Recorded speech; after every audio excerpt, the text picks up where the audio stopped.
Up to date channel के माध्यम से आज मैं आपको राजा, किसान और नगर आरंभिक राज्य और अर्थव्यवस्था के शेष पाठ हिस्ट्री में, जो कि पिछले दिन आप 1 से 16 तक फर्स्ट पार्ट के वीडियो देखे थे हिस्ट्री में, आज आप सेकेंड पार्ट 17 से लेकर 33 तक के सेक्शन को आप देख रहे हैं। यह इतिहास के उन चुनिंदे प्रश्नों का संग्रह है जो कि सभी प्रतियोगिता परीक्षा के अहम पार्ट होते हैं। आप इन्हें बारीकी से देखें ताकि आने वाले कंपटीशन में आप इतिहास से बनने वाले उन तमाम प्रश्नों को हल कर सकेंगे जिन्हें बोर्ड द्वारा विशेष रूप से स्थान दिया जाता है। आप प्रथम प्रश्न देख रहे हैं, बीना बजाते हुए सिक्के किसने जारी किया? तो यह इतिहास के क्लासिकल एग्जाम का है या प्रतियोगिता परीक्षा के यदि आप अभ्यर्थी हैं तो आप यह प्रश्न बखूबी जानते होंगे, देखे होंगे कि बिना बजाते हुए सिक्के किसने जारी किए, ये अक्सर पूछे जाते हैं। तो उत्तर है समुद्रगुप्त ने। नेक्स्ट क्वेश्चन आप देख रहे हैं, फाहियान कौन था? तो फाहियान चीनी तीर्थ यात्री था। फाहियान एक चीनी यात्री था जिसने सबसे पहले भारत में स्वर्ण सिक्के जारी किए। ऑप्शन बी, हिंदू ईरानियों ने। हिंदू ईरानियों ने भारत में स्वर्ण सिक्के जारी करने का पहला रिकॉर्ड रखते हैं। अर्थात प्रश्न है किसने सबसे पहले भारत में स्वर्ण सिक्के जारी किए? तो हिंद ईरानियों द्वारा ही सबसे पहले भारत में स्वर्ण सिक्के जारी किए गए। किसने भूमि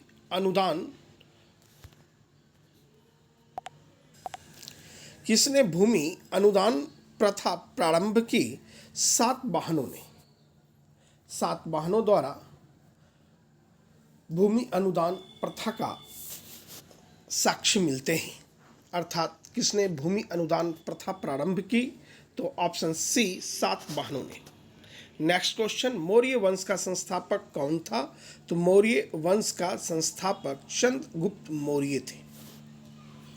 मौर्य वंश का अंतिम राजा कौन था? बहुत ही महत्वपूर्ण है, इट इज़ वेरी इंपॉर्टेंट। वृद्धरथ।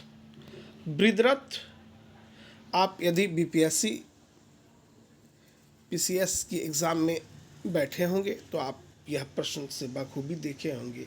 बहुतायात कई बार यह प्रश्न पूछा गया है। मौर्य वंश का अंतिम राजा कौन था? तो वृद्धरथ। नेक्स्ट क्वेश्चन, मगध की प्राचीन राजधानी कहाँ थी? मगध की प्राचीन राजधानी राजगिरी थी। नेक्स्ट क्वेश्चन, चौथी शताब्दी ईसा पूर्व मगध की राजधानी कहाँ बनाई गई? पाटलिपुत्र। वह कौन सा पहला सम्राट था जिसने अपने अधिकारियों और प्रजा के लिए संदेश प्राकृतिक पत्थरों और पॉलिश किए हुए स्तंभों पर लिखवाए थे?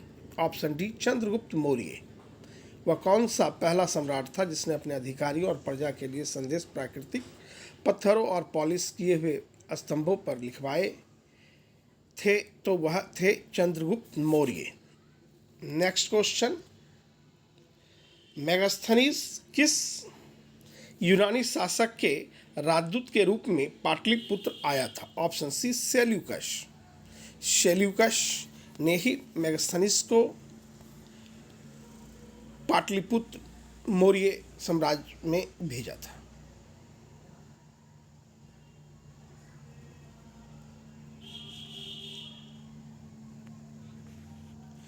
चीनी यात्री फाहियान किस शासक के काल में भारत आया? ऑप्शन बी, चंद्रगुप्त द्वितीय विक्रमादित्य के समय। चीनी यात्री फाहियान किस शासक के काल में भारत आया था? तो चंद्रगुप्त द्वितीय विक्रमादित्य के समय में फाहियान। यह इंपॉर्टेंट है, इसे बार बार आप देख लें। नेक्स्ट क्वेश्चन, उत्तरी पश्चिमी भारत में प्राप्त अशोक के अभिलेख में किस लिपि का प्रयोग किया गया था? तो खरोष्ठी लिपि का। खरोष्ठी लिपि का प्रयोग अशोक ने किया था उत्तरी पश्चिमी भारत में। प्राप्त अशोक के अभिलेख किस लिपि का प्रयोग किया गया है? तो ख्रोष्टी लिपि। दिशा कौन है? उत्तर और पश्चिम। नेक्स्ट क्वेश्चन आप देख रहे हैं, बाणभट्ट की रचना कादम्बरी में किसके शासनकाल का वर्णन है? तो ऑप्शन डी हर्षवर्धन का। हर्षवर्धन का वर्णन है बाणभट्ट की रचना कादम्बरी में। नेक्स्ट क्वेश्चन है, पंचतंत्र की रचना किसने की? पंचतंत्र की रचना विष्णु शर्मा ने किया है। विष्णु शर्मा द्वारा ही रचित है पंचतंत्र। पंचतंत्र काफ़ी विश्वविख्यात यह पुस्तक है। नेक्स्ट क्वेश्चन, कामसूत्र की रचना किसने की? वात्स्यायन ने। Option B. Next question, Kautilya Chanakya किसके मंत्री थे? ऑप्शन ए चंद्रगुप्त मौर्य के। नेक्स्ट क्वेश्चन, पाटलिपुत्र को किस राजा ने सर्वप्रथम अपनी राजधानी बनाई? Option B Udayan. उदयन पहला व्यक्ति था जिसने पाटलिपुत्र को सर्वप्रथम अपनी राजधानी बनाई थी, उदयन। यह तमाम प्रश्नों को बारीकी से आप देख लें। मैं एक बार नीचे से ऊपर की ओर जा रहा हूं, आप ध्यान देंगे। पाटलिपुत्र को किस राजा ने सर्वप्रथम अपनी राजधानी बनाई? उदयन। Option B. कौटिल्य चाणक्य किसके मंत्री थे? चंद्रगुप्त मौर्य के। Option A. कामसूत्र की रचना किसने की? Option B Vatsyayan. पंचतंत्र की रचना किसने की? Option D Vishnu Sharma.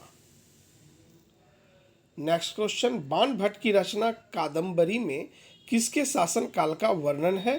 तो हर्षवर्धन। नेक्स्ट क्वेश्चन आप देख रहे हैं, उत्तरी पश्चिमी भारत में प्राप्त अशोक के अभिलेखों में किस लिपि का प्रयोग किया गया? तो ऑप्शन ए ख्रोष्टी लिपि। चीनी यात्री फाहियान किस शासक के काल में भारत आया? तो चंद्रगुप्त द्वितीय विक्रमादित्य। मेगास्थनीज किस यूनानी शासक के राजदूत के रूप में पाटलिपुत्र आया था? तो ऑप्शन सी सेल्यूकस। वह कौन सा पहला सम्राट था जिसने अपने अधिकारियों और प्रजा के लिए संदेश प्राकृतिक पत्थरों और पॉलिश किए हुए स्तंभों पर लिखवाए थे? Option D Chandragupta Maurya. चौथी शताब्दी ईसा पूर्व मगध की राजधानी कहाँ बनाई गई थी? तो पाटलिपुत्र। मगध की प्राचीन राजधानी कहाँ थी? राजगीर। मौर्य वंश का अंतिम राजा कौन था? Option D Brihadratha.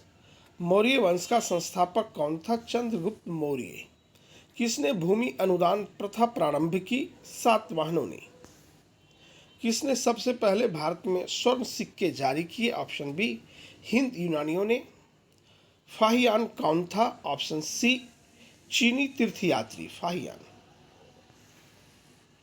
बीना बजाते हुए सिक्के किसने जारी किए? ऑप्शन डी समुद्रगुप्त ने।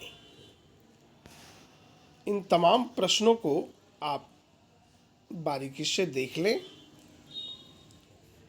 ताकि आने वाले उन तमाम प्रतियोगिता परीक्षा में आप बेहतर प्रदर्शन कर सके।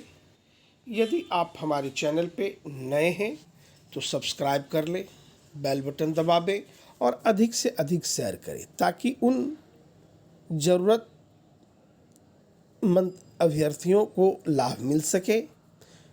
आप इस वीडियो को क्लासिकल एग्ज़ाम की तैयारी के लिए भी कर सकते हैं, जैसे कि +2 इंटर, ग्रेजुएशन,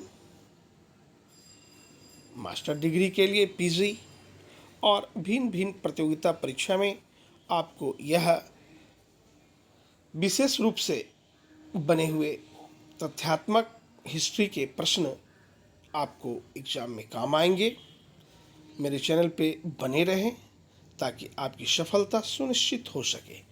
इन्हीं शब्दों के साथ जय हिंद, जय भारत। हमारे चैनल पे कई प्रतियोगिता से संबंधित कई सामग्री अध्ययन के लिए दिए गए हैं। अवश्य रूप से आप उन्हें देखें ताकि आपके अध्ययन अध्यापन में चार चांद लग जाए। हमारे चैनल पे गागर में सागर भरने का कार्य किया जाता है। जय हिंद।